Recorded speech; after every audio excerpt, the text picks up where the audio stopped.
Mr. Gibson, during the recesses, you return before I do. I'm sorry, Your Honor. All right, we ready for Dr. Johnson's cross-examination? I am, Your Honor. Okay, let's begin. You brought it up, sir, so just to get it clarified, how often do you testify on faith that you'll get paid? You brought it up. As little as possible. Okay. I don't expect you to remember our visit as vividly as I do. It was a big day in my life. It's another day in your life. But Yeah, you're going to have to sit by the microphone there, Oh, if I'm you would, sorry. please. I'm just- Otherwise, we're not going to be able to pick you up. Trying to stay warm. I don't expect you to remember it like I do. It was bigger for me than it was for you, but do you kind of remember our visit, or are you just going off your notes? I do remember our visits. Do you remember our first conversation in your office? You said I was 33, I passed by 33% already. Do you remember that conversation? I do not remember that specific Because I conversation. identified Judy Garland on your wall. Okay. My evaluation, as I recall, it was 4 pages, and it was written, and it took you 10 months to get it to Mr. Vetter. When you examined him, you phoned in your results in 4 days. Why the difference in the way you handled our evaluations? Your evaluation, which was 7 pages long, was an evaluation that was requested by the family court. I prepared a report for family court when Mr. Vetter requested that report. At that point, I prepared it. He had not requested it previous to that. At a certain point, there was a request for what amounted to a brief assessment of Mr. Gibson, and that was a request that came in, I believe, sometime in June. I indicated that I was going to be leaving town and I would not have time to do a report, so Mr. Vetter was aware that I was going to give him some verbal information just to deal with the basic question as to whether or not there appeared to be any sign of a major mental illness. So the court order said that he was to have a psychological evaluation, but you're saying that that's not the case. You were asked just to do a brief assessment of him, which is unlike what you were asked to do on me. Is that correct? My recollection is that I was asked to provide some brief information, and a written report was not required and was not produced. Really? So were you paid the same amount of money for evaluating me as that you were for Mr. Gibson? Isn't it a $200 fee? Your Honor, I didn't bring the financial records for what I was paid for Mr. Gibson, so I don't really know the answer to the question. Okay. But you're saying the request from the court, or was it from Mr. Vetter? I guess maybe it doesn't matter in your position, but the request was very different. You weren't asked to do a psychological evaluation on Mr. Gibson. You were just kind of asked to do what? I was asked to do a brief assessment to provide the court with information as to whether or not there was any obvious sign of a mental disorder. And who asked you that? My recollection is that request came from Mr. Vetter, and I think it was after a hearing in front of Commissioner Scheinberg, I believe. I'm not sure. She ordered a family court evaluation, but apparently he amended her decision, and you were just asked to do a brief. So what does that mean? What's the difference between the evaluation I got and the brief evaluation you did with him? What was missing from your time with him that you spent with him? Basically, what the evaluation of Mr. Gibson involved was similar procedures, similar testing, review of the relevant documents, in that case, but again, there was not the written report. And that was per Mr. Vedder's request that you not write a report? What I had told Mr. Vedder was that I did not believe I was going to have the opportunity to write the report before I had to leave for some training, and he asked for the verbal report. But it took 10 months to get my report in. Was it necessary to rush his report in by phone? You couldn't get a written report at some later date? I prepared the report for Mr. Vedder at his request on Ms. Martin, and the request for the assessment to my office of Mr. Gibson came substantially later, and in fact, I'm not recalling the specific dates at this point, but it wasn't until well into the summer, June or July, that I saw Mr. Gibson at all. But you didn't feel, you felt it was necessary to get something to Mr. Vedder right away. It could wait a month or two for a report, even though you'd waited 10 months to turn in my report. Mr. Vedder was going to hearing and requested that I provide him with a verbal report prior to hearing. Because my understanding, and correct me if I'm wrong, I believe in your report you said that I was forthcoming. I took that to mean that you thought I was telling the truth. Is that the case? That's correct. You felt I was telling you the truth? That's correct. Okay, but apparently in all the incidents of domestic violence that I shared with you, my history with Mr. Gibson, you didn't believe me that I felt I had been attacked by this man, so that you deemed it was a mental illness that I was having these delusions of having a problem with this man. I don't believe anywhere in my report did I say she was having delusions related specifically to domestic violence.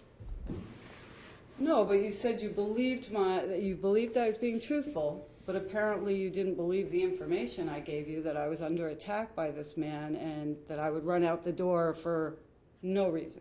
There was no threats coming my way that might cause me to flee with a child, so therefore I must be hypomanic because I kept leaving. Was that your belief? I was asked to do a mental health evaluation of Ms. Martin, and in that evaluation I believed that she had a mood disorder characterized by hypomania. This was not an evaluation specifically related to custodial issues. This was not an evaluation that was bilateral in nature. This was not a domestic violence evaluation. Certainly, Ms. Martin made statements to me with regards to her perception of Mr. Gibson, and in all such situations, it's somewhat difficult to know exactly what is true with such allegations. But I don't believe that I made any conclusion that there were two potential explanations here, one being mental illness and the other being domestic violence for her behavior. That was not how I interpret the information. I think that she had an underlying mental disorder, and that was my conclusion, irrespective of her discussion of Mr. Gibson's behavior. Did you, knowing that I was saying that the problem in the relationship was domestic violence, did you review the 2005 case from Washington County, Oregon, where I did successfully get a restraining order against him and put him in jail for violating that restraining order? Was that part of the documents you looked at to evaluate whether I was telling you the truth or not?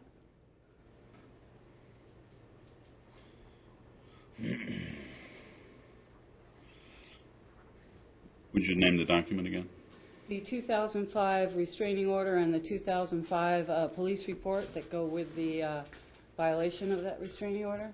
That is not listed in my evaluation, so I do not believe I had those documents. So as a forensic psychologist, that didn't enter in. When domestic violence has been claimed and there has been a case and criminal action, you didn't see that that might be valuable information to look into, to substantiate my claim that I have had ongoing problems of domestic violence with this man.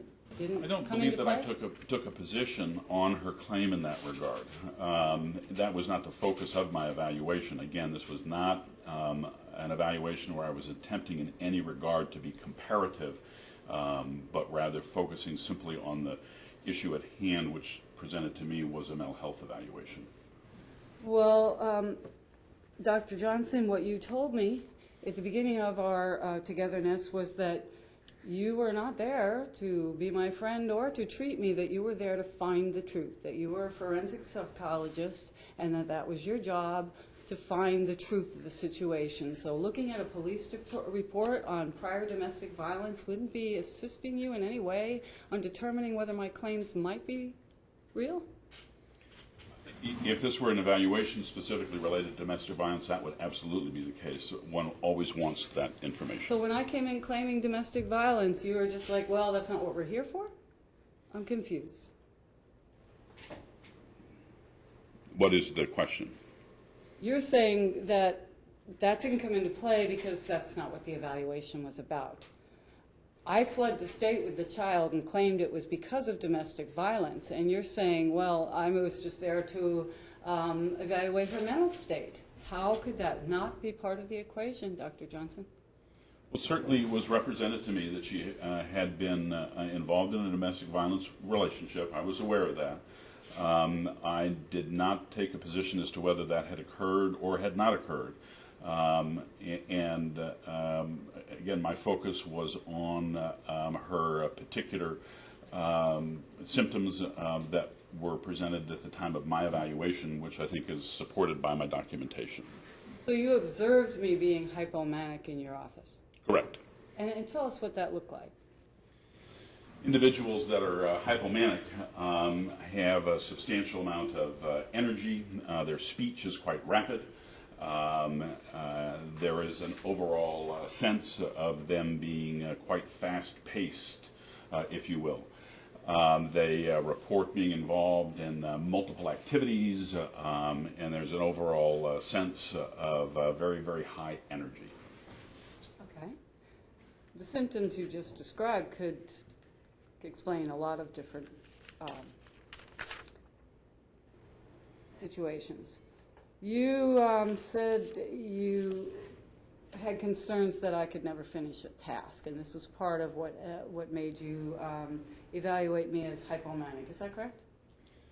I believe what I said is that individuals who are hypomanic and particularly move into the more florid kind of manic episodes often have problems finishing the multiple tasks that they can be involved in. At the time of the examination, you were told that I was a third-degree black belt. Is that not correct? I believe that that's correct. Can you imagine? It took me 10 years to get there. That's kind of a long-term task. Can you acknowledge that a person with hypomania... I'm not familiar with the training involved, but okay. I would accept that. By the time you had met me, I had written and published a book, which was a 7-year process. Not real typical for a person with hypomania. And I was involved in a project around greenhouse domes. Would it surprise you to know that I'm still involved? I'm still forwarding my book and the same project that I was involved in the day I met you. Your Honor, I think there may be some confusion here. So I want to make the distinction between hypomania and individuals that move into the more florid, manic kind of a state. People that are hypomanic can be quite productive, and although are involved in multiple tasks, do not necessarily always suffer the problem of not completing those tasks. So you can have high energy and be quite productive. It's kind of when it starts flowing over, as it were, into the more exaggerated response that it can be more of a problem. So as a woman who was claiming that I was fleeing domestic violence, and in the course of our interview I told you about 3 different domestic violence shelters I had been in and a number of other places I had fled to since the time of conceiving this child. I am single parenting a child, paying for everything. I have left my home, so I'm floating the boat the best I can, and I am under the gun by a collection of judges and a professional attorney, and now I'm sitting in your office. I can't have credit for this is a very stressful situation that I might seem excited in your office or depressed or any other emotion with that bag in my life. Me being anxious in your office is a sign of mental illness? Are you asking if anxiety is a mental illness? Under the circumstances I had going the day I rolled into your office, I had fled my home. I had been compelled to come back. I have a professional attorney I have to compete with, a child to support, no child support, and I'm now facing a court officer who's going to decide who I am. That's not a recipe for someone to be anxious in your office, to be nervous, to talk fast. Any of those symptoms that would not be normal based on why I was there and what was going on in my life. Those would be a number of different stress factors that some people might react to through anxiety symptoms, depression symptoms. Certainly that would be the case.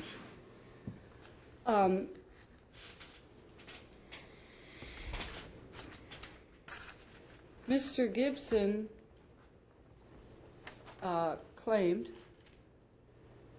that the child had been sexually abused in Arizona, and that he had had a clergyman interview him when he returned and determined that the child had been sexually abused.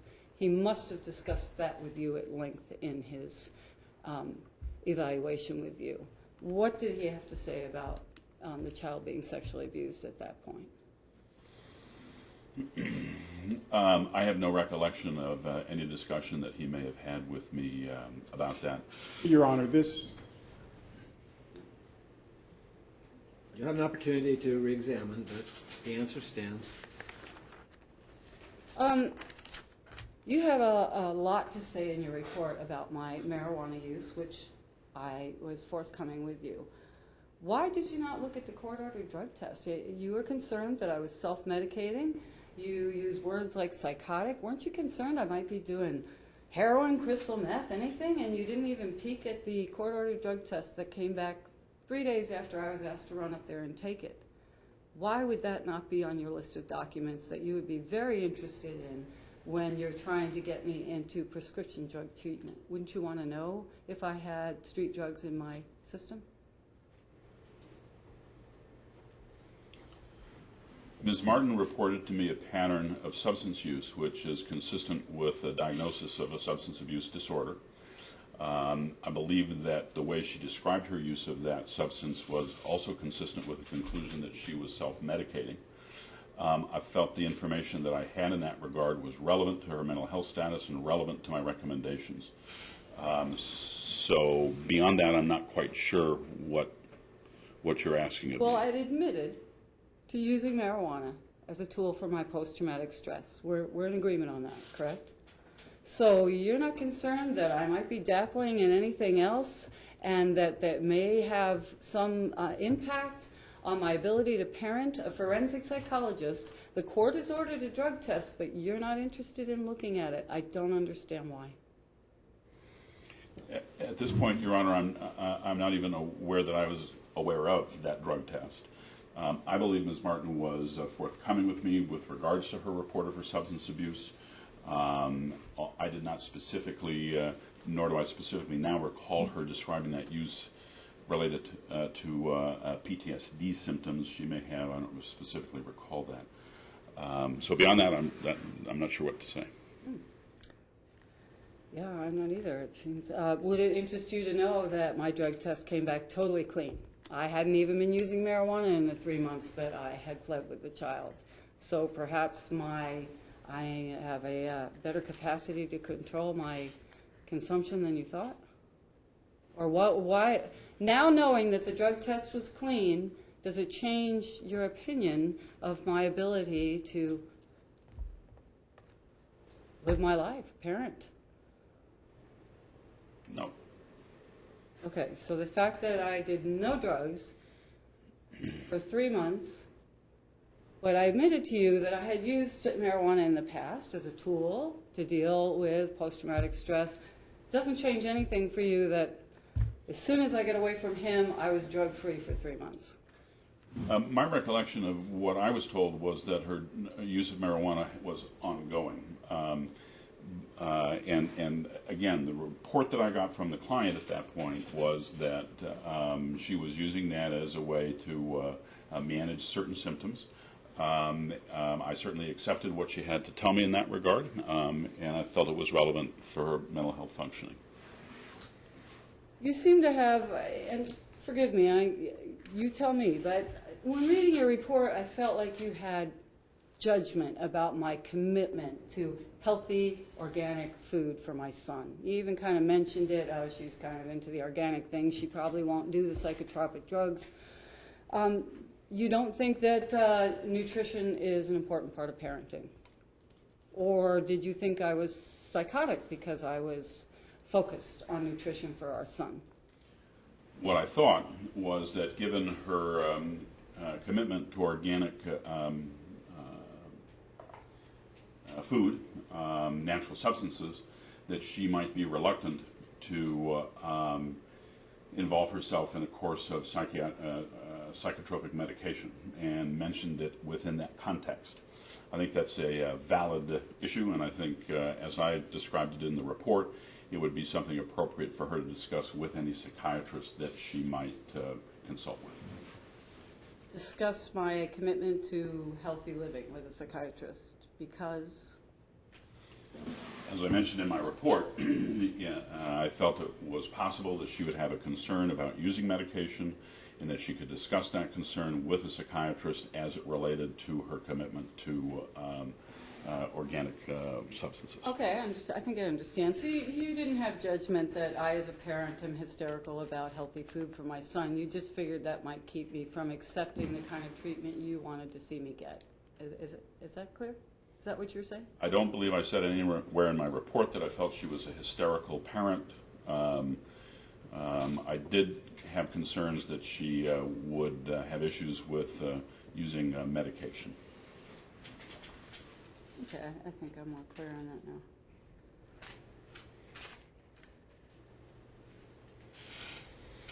that now. Mr. Gibson rattled off a bunch of symptoms. The child has had struggles. When he was in his life, he had struggles with incontinence. He had anger problems. He acted out. Could any of these things be symptoms of being in a home where domestic violence has gone on, being in the middle of a litigation where he's torn from mom, given to dad, mom goes to jail, all of these things? Could those symptoms possibly be a result of the domestic violence he had been living in? Yes, they could. Thank you. You mentioned, well, of course, have you since written a report on Mr. Gibson? Is there now a written report? I was never asked to write a report on Mr. Gibson. It was a telephone conversation with Mr. Vedder, and there has never been a report written. Oh, okay. I misunderstood. I thought Mr. Gibson had a copy of that report. Okay. So, if I understand you correctly, you did not believe my claim that there had been domestic violence in this relationship. I don't believe I ever made a conclusion in that regard, and do not specifically recall focusing on trying to resolve that question in my evaluation. Okay. I don't understand why, but I'm going to move on. Did you find Mr. Gibson to be forthcoming? Did you think he was offering up and giving you the truth? Your Honor, my understanding of my testimony today was to deal with the psychological evaluation that I did of Ms. Martin. I have not reviewed Mr. Gibson's file. I'm really not in a position to make much comment on that, as I did not believe that that was what I was going to be testifying about today. So I'm not sure. Okay. So maybe this is a question I need to ask Judge Ruley or Mr. Vedder, but so it wasn't your responsibility to find out the truth whether there was domestic violence in this relationship. Apparently it has no... Objection, Your Honor. Basis. The basis of my objection is the doctor was assigned to do a psychiatric evaluation on Ms. Martin. He was not asked to do a psychiatric evaluation on me, and anything that may have come out of that evaluation is irrelevant. Objection sustained. Dr. Johnson's testified that his focus was not on any domestic violence issues. His focus was on mother's mental health. That's what he's testified to. Next question, please. So in evaluating my mental health, the events in my relationship of the, what was it at that point, 5, 6 years previous, had no bearing on your evaluation of whether I was mentally fit or not.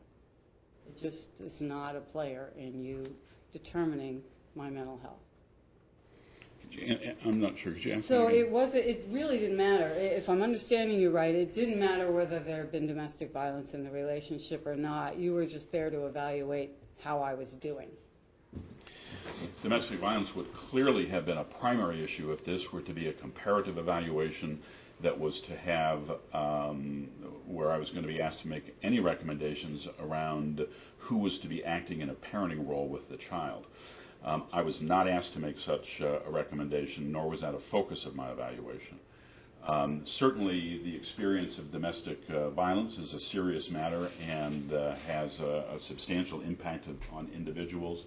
In this case, there were clear symptoms supported both in interview and in testing consistent with my underlying diagnosis, which is independent of the issues of domestic violence. So if I understand you correctly now, there is a different evaluation you would have done had the court or Mr. Vedder... Objection, Your Honor. Earl, go ahead, ask the question. So it was basically on Mr. Vedder or well, I'm assuming Mr. Vedder, because the court did ask for a mental health assessment, but had they wanted to, get some clarity on whether the domestic violence was real or not, Mr. Vedder would have had to ask you to do a different kind of evaluation. Is that correct?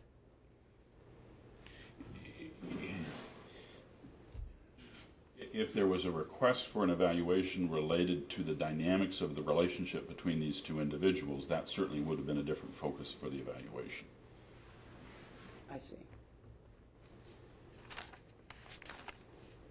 Oh, I know what I wanted to ask you.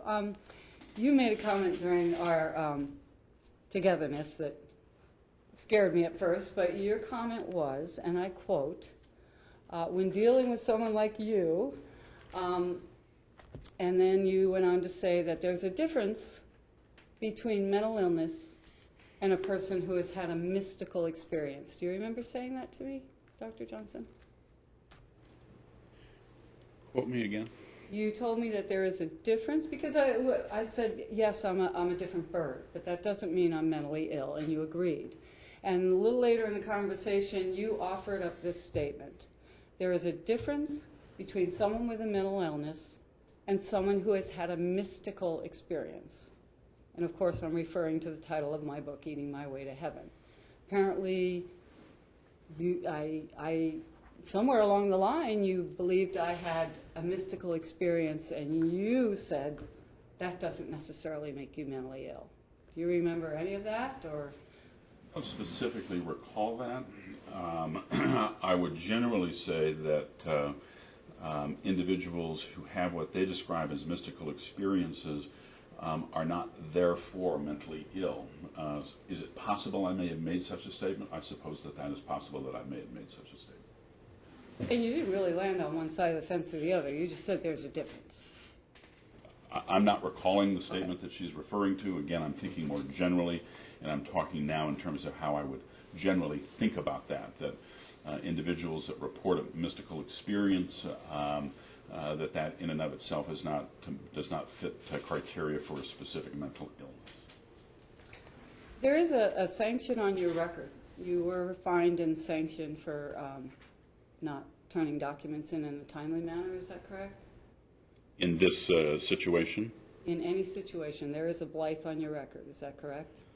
The complaint that was filed against me came in during a time that I was actually out of state doing some training for the federal government. And when I got back to the office, there's a requirement that you respond within 30 days to the state board. And they sent me a letter. I did not respond within that 30 days. In fact, the letter, a non-certified letter, was still in a big stack of mail on my desk that I had not gone through. The state board did fine me for not responding within that 30-day period.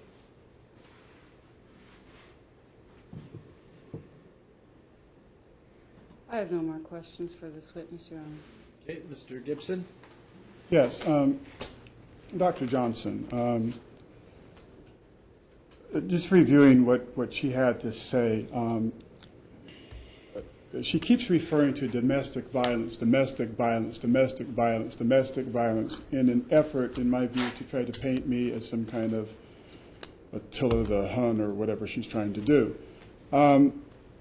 Did she mention here in her cross some information about her inability, in your view, of completing certain tasks?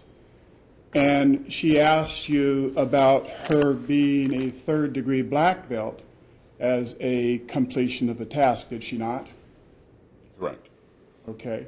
So in a person that is hypermania or psychotic, and for whatever unknown reason other than the truth, is trying to paint me as the person that's abusive, when she mentioned that she was a trained martial artist, she did mention that she was the third-degree black belt in Taekwondo? I recall the black belt reference. I don't recall Taekwondo. Okay. Did she mention that she had trained 30 police officers to be black belts? Ms. Martin discussed having been involved in various security and self-protection kinds of activities, including an attempt to start a firm, I believe, in Portland, training women to protect themselves. I did not recall at this point her specifically saying that she had trained police officers.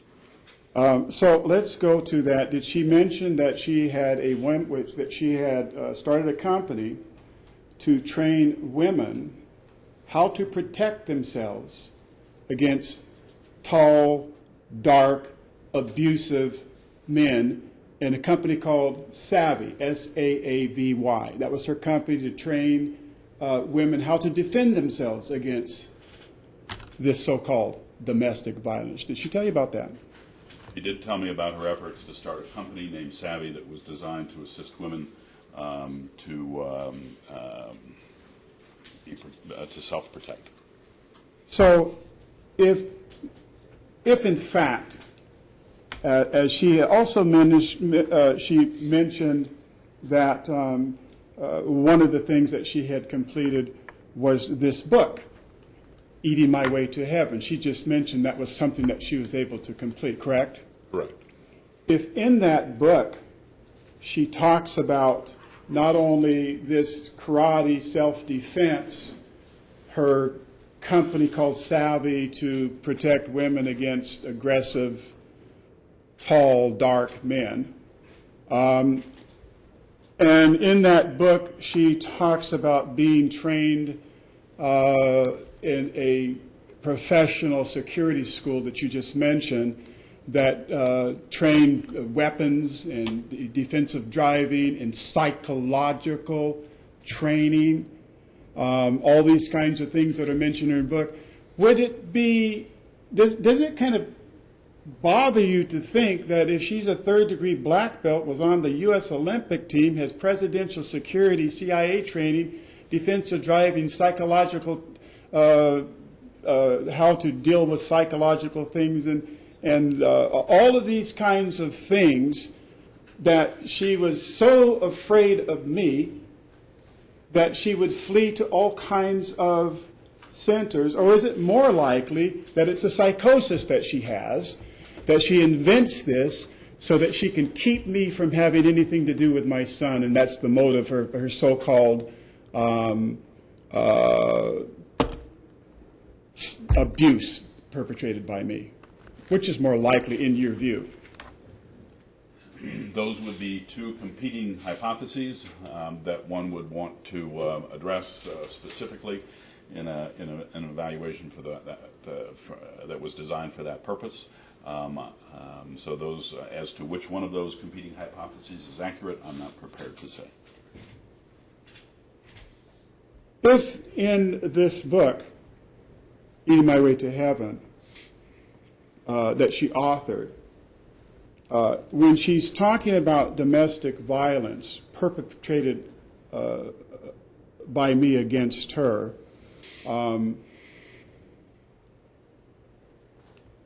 if she has no mention of that, and the book was written in my home, or finished in my home, she started before, but she finished it in my home, and yet in the book she describes a number Objection, Your Honor. The book was written before I ever met Mr. Gibson. It's about my life before I ever met Mr. Gibson. There was one line in the epilogue about Ezekiel, and you made it very clear that we couldn't put things into evidence about our life before the child. When did I make that ruling? Didn't make it today. It's Okay. nevertheless, Mr. Gibson, you're testifying, and that's not the proper way to examine a witness. So objection sustained. Phrase a question, please. Yeah, my question is, if Miss Martin, did she mention to you when she was going to this defense school, presidential security school, about psychological warfare that she was trained at? I don't recall that. Would it surprise you that she's had that kind of training if you were to learn about it? How to conduct psychological warfare? Yeah, it wouldn't necessarily surprise me. Okay. She claimed that that she published a book for. Oh, here's my question. She just made an objection, Your Honor, on the inside back cover of the book that she says was written before Ezekiel. There's a picture of Ezekiel and her being handled. Okay, I didn't sustain her objection on that basis. I sustained it on improper questions. So I see. move on, Okay, I'll please. redirect the question then.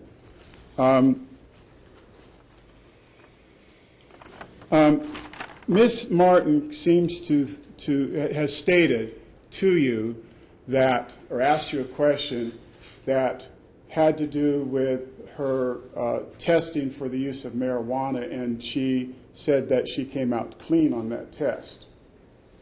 My question is the court aware that when Ms. Martin was asked by the court through, I think, Terry Vetter's office to have that kind of test done, were you aware that I paid for the test? I was not. Okay. Were you aware that it took some 40 days from the time that the court asked for the test to be taken until she finally, after 40 days, took the test? I'm generally not aware of the circumstances around that. Are you aware that marijuana, when you do a hair follicle test and other kinds of tests to establish whether a person has marijuana residents, derivatives of marijuana in the bloodstream, in the skin, on the skin cells, in the hair follicles, that after 30 days it would be very unlikely that anything would show up in that test? Are you aware of that? Generally aware of that, although that's really a question for a medical professional. Okay. So if she then took 40 days to be able to take that test, and it didn't show, that would have nothing to do then with what she alleges that she had not used marijuana for 3 months prior to the test. That could be another figment of her imagination, manic, psychotic, whatever it might be, but something to... In other words, the question I would have is, with her ability, you've talked to her, you examined her, she's a smart person, do you think that she'd be capable of spending as much time away from the test as possible to try to fool the court? Would that be something a psychotic person could do? Or a person that's got mental issues could do? I don't think it requires a psychosis. I'm not going to allow that. I'm not going to allow passing notes back and forth to people Okay. in the audience, Mr. Gibson. All right, okay, forgive me. In your psychological evaluation of Miss Martin, did you discover that she alleges that she had been sexually abused by her father? She alleged substantial abuse by her father. I believe specifically sexual abuse. I'm not entirely sure about that as I'm sitting here right now, but certainly she talked about being abused. Did she allege that her father had performed an abortion on her at age 12 on the kitchen table with the assistance of her mother? Did she tell you that? Correct. She did? Yes. Okay. So would it be fair to say that Miss Martin, in her psychosis, has really, and with her being a Taekwondo expert to try to keep men away from her, would that have anything to do with her basic fear of men in general, based on a really despicable, if true, abortion at 12 by her father for sexual abuse committed by him? Would that foster an ongoing, if not treated, attitude that all men were abusive if they say something she doesn't like? Would that set off any alarms in her head that could be psychosis, especially where she's been not sleeping for days or months at a time? I'm not sure where. There may have been a question, a specific question embedded in there, but I'm not sure what it was. Well, let me re-ask the question. The question is, she alleges that her father sexually abused her. She alleges that her father at age 12 performed an abortion on her. She alleges that her father was a Christian deacon in his church, and she's got some problems with that. All of these latent problems that she appears to have that you, when you examined her, were able to bring out, would that have an effect of her being sexually abused by her father? Could that have an effect on her mental outlook today? Oh, certainly. Okay. Could that have an effect on if my understanding and doing some reading about sexual abuse is that sometimes those people who have had that happen to them, it becomes a generational thing. Do you know anything about that in any of your studies, any psychological studies about sexual abuse from one individual then being, if not passed on, not in a DNA kind of way, but in a mental kind of way, might happen to other people in their family, like their children, for example?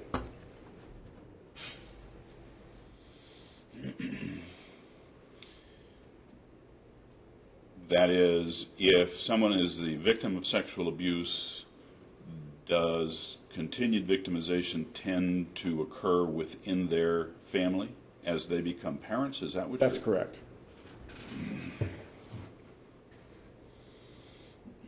Being the victim of sexual abuse, there's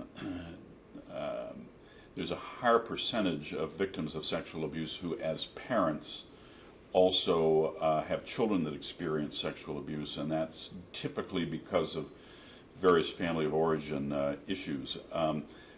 But it's not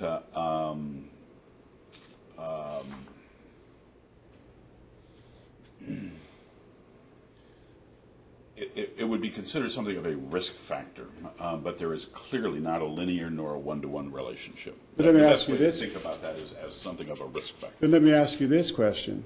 If in her childhood she'd been repeatedly sexually assaulted by her father, and her father was a minister of the Christian faith. There's no evidence of that, Mr. Gibson. So, She writes about it in her book. okay, you keep making references to the book that aren't in evidence. So Okay, you can't can do I that. rephrase it then? Yes. If in fact the sexual assaults that occurred between her and her father, if her father had, as she has, that you uncovered in your observations and your testing of her, that she had been, she admitted that she'd been assaulted sexually by her father, that there was an abortion performed on her and all this. Would there be any latent kinds of things that would still be going on as far as her having relationships with other men that are large and aggressive in their attitude, but not necessarily abusive? In other words, would that foster a abuse charge to just about anybody with some latent fears of that kind of abuse from her childhood?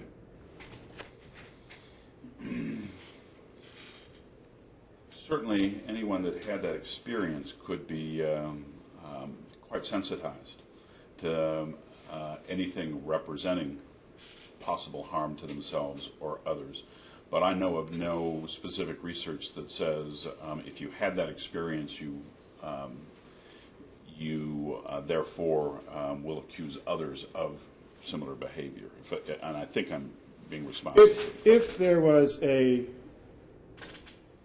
sense in her, for whatever reason, that she's going to do everything that she can to keep me from having a relationship with my son. Objection, Your Honor. Are we going to hypothesize all day on what ifs? Because Dr. Johnson can only speak on what might be.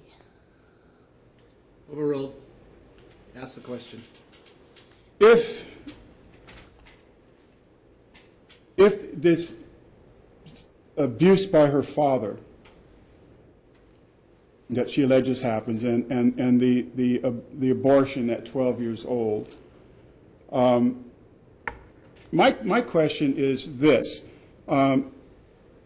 To keep the father, me, and I admit that I'm big, I'm tall, and I'm black, and that's intimidating to some Please people. ask the question, Mr. Gibson. Would this kind of accusation of abuse that may not even occur, except for in her mind, be a result of some of these childhood atrocities performed on her by her father, and she's very sensitive to it? Would that play into maybe some of these foundless accusations? I think it's certainly the case that individuals who have had that experience are much more acutely aware and sensitized to that experience, and may have been therefore quite concerned about any risk that could be represented to a child by others. Then let me ask this question. If in her relationship with men in general, in relationships, if there was a person that behaved in an aggressive way, in other words, in a way in which she thought she could not control the situation, and then there was another person who she was easily able to control, to get him to do this, to get him to do that, and whatever, jump, how high do you want me to jump kind of attitude. If she had the two different kinds of personalities, would it not be fair to say, because of her psychosis and fears of what had happened with her father and all that, that she would gravitate to the person that she would have complete control over, rather than one that she'd found that she couldn't quite get them to do what she wanted them to do? Would that be part of I don't know that I would have any basis to make the distinction. I just don't have a basis to answer that. Okay. Let's talk about mental illness and mystical experiences that she alluded to. What is a mystical experience? I think that is likely something that many people define for themselves. I don't know that there is a specific definition that I could represent to the court.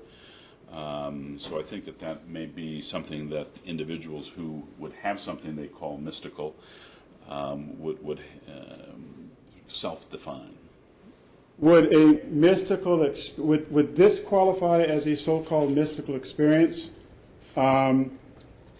Watching a suit walk around with no head and hands, and be astonished by this, and then have a conversation with this empty suit that's walking around, and then acknowledge that this mystical experience with this empty suit was indeed her father who'd been dead for 5 years. Would that qualify as a mystical experience or mental illness?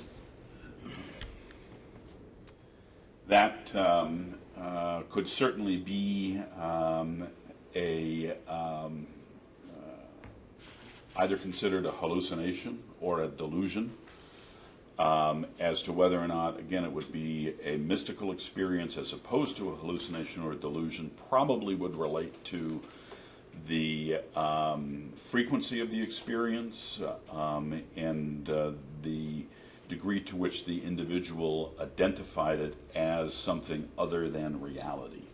That is, somebody that might have such an experience and say, wow, that was really mystical. I know that that wasn't real, but I had this experience, would be on the mystical side of the equation, whereas somebody who would identify it as real, as something that was an actual occurrence, would be more on the mental illness side of that equation. If in that conversation with the so-called mystical experience of a dead man talking to her, and in this experience she was able then to forgive him for all the sexual exploitation and the abortion on her by this individual, would she be able to, in that mystical experience, in your view, be able to forgive? Based on this psychotic, hypermanic delusions of grandeur and all these kinds of things that you testified that you were able to pull from her in your observation.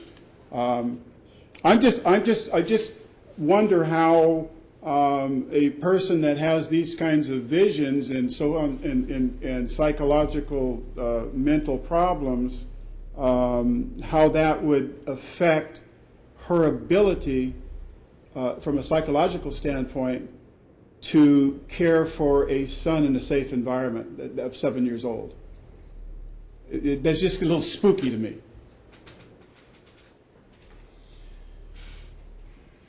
Is there a question?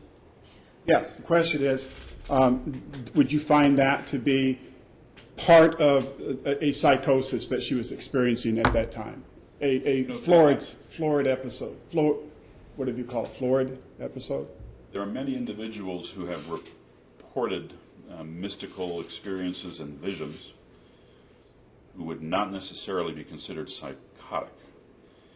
Count among them various popes, the head of the Mormon Church, that have such experiences, but generally are not judged to be psychotic, I suppose, depending on your, well, generally not judged to be psychotic. So, again, having what one might describe as a mystical experience or a vision does not in and of itself identify a psychotic process. It would be a matter of the extent, the ability to distinguish that from daily reality that would then potentially be able to lead one to a conclusion of psychosis, which would be a matter for the psychiatrist or psychologist evaluation. Would it be within the realm of a psychiatric evaluation to ask questions concerning talking to the dead in seances? Certainly could be. So if there was if she had made that statement, if she had written about it, that she was involved in that kind of thing and talking to dead people, would that, I mean, when you say psychosis, so that means that something's going on in the mind that 99 other people probably wouldn't have, or 75 or 85, whatever the difference would be. Objection, Your Honor. My question is... Objection sustained. I've given you wide leeway, Mr. Gibson, And I appreciate in asking questions with hypotheticals for which there is no evidence in the record. So we've got to kind of lean it down now and start asking questions in regards to what she asked him Okay. in rebuttal. Miss Martin claims that she's published a book. She just asked if that would be one of the things that would be outside the scope of something that you said that she'd have difficulty doing. If she published a book, did she tell you anything about what the book was about that she published? I believe so. What did she say the book was about? You're asking for a level of detail that I'm not altogether. This is Was it about Cartoon Corral, or was it about? I'm sorry. Was it? I mean, was it? Was it? Gibson, let the witness testify as what he recalls, please. Okay. Was it about cartoon? No, I withdraw that question. What in your memory, or was when she mentioned that she had written a book, did she tell you what the book in general was about? I believe that the book was in general about her journey relative to organic foods and the importance of that. That's generally what sticks in my mind. I have not read the book, so I don't consider myself expert. Would it surprise you, since she brought up the book and that you had talked about it, would it surprise you that there are a number of inferences, recollections, statements, activities, things that she did and wrote about in that book that could be concerned based on what your testimony about what psychotic manic behavior is? It's replete with it throughout the book. Would that surprise you? Replete with what? With episodes of psychotic behavior. I've not read the book, so I'm a little concerned about testifying about what may or may not be in the book. But she did tell you that she wrote a book, and you just said on the stand that she told you in general it was about organic foods. What I'm asking you is... Your Honor, he cannot testify to a document he hasn't read. No, I'm asking you about what she said in your psychological examination about the book.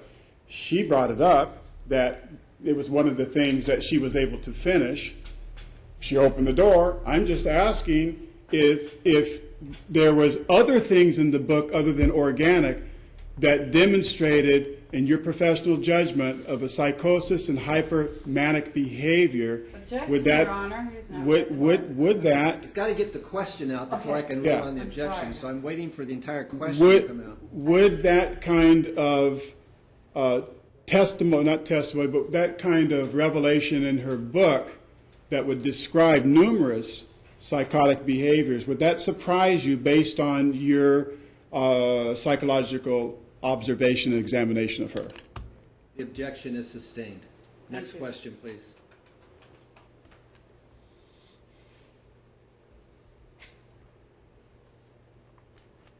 Ms. Martin asked you about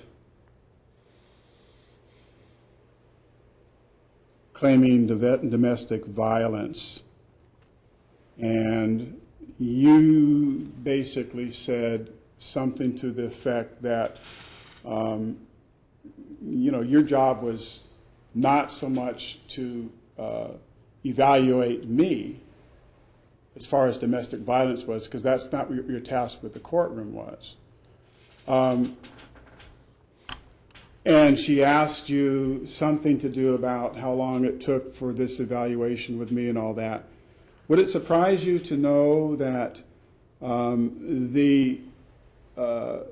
what she's talking about as regards to what my mental status would be was asked long after you had already completed a psychological evaluation of Ms. Martin? Therefore, you wouldn't have had any results of such an evaluation, and therefore you had to rely on the evaluation of a Mark Clark?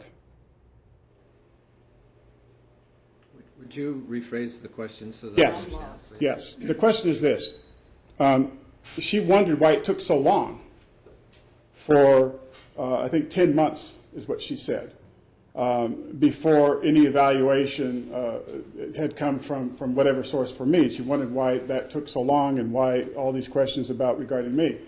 Would it surprise you to know that... Okay, Mr. Gibson. Testifying, or? Yeah, you can't testify with a question, would it surprise you to know? Okay.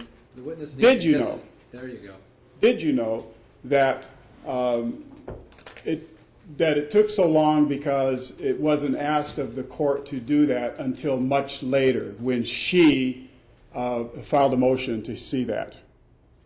My recollection is that there, in fact, had been a previous evaluation of Mr. Gibson completed, that there had been some time lapse, and it was quite a period following my interaction with Ms. Martin that then there was a request to me to do a brief evaluation of him.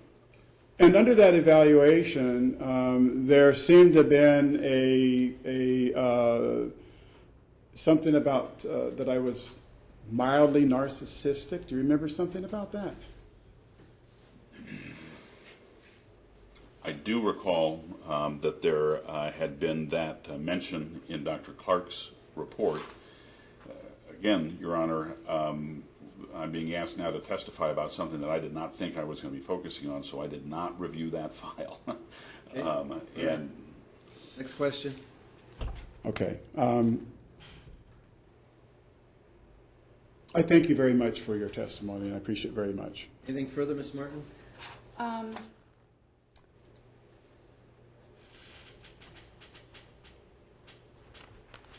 He just brought up his former, he had had a psychological evaluation as a result of our 2005 litigation. And when Mr. Vetter delivered your report on the record, he said, and I quote, that you acknowledge, you understood why the former evaluator had commented that he had narcissistic personality traits, but you did not see it to be a problem. A narcissistic parent is not a problem for a young child?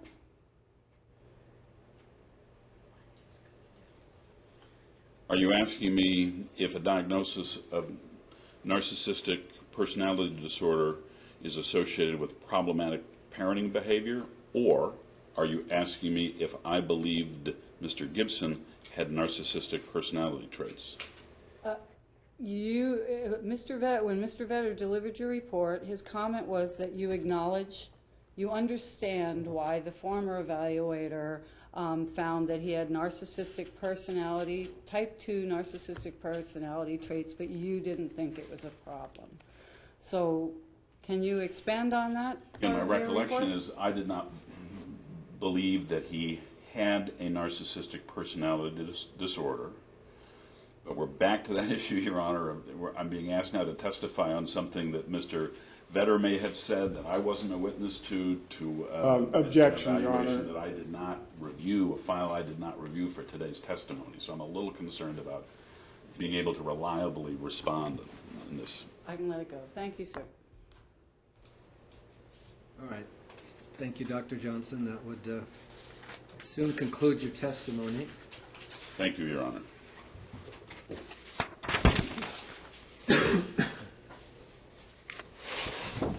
Okay, we'll be back at 1:45 to start up again. Who's your next witness, Mr. Gibson?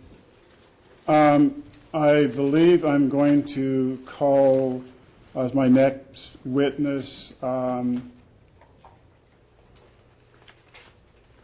Dan Knapp.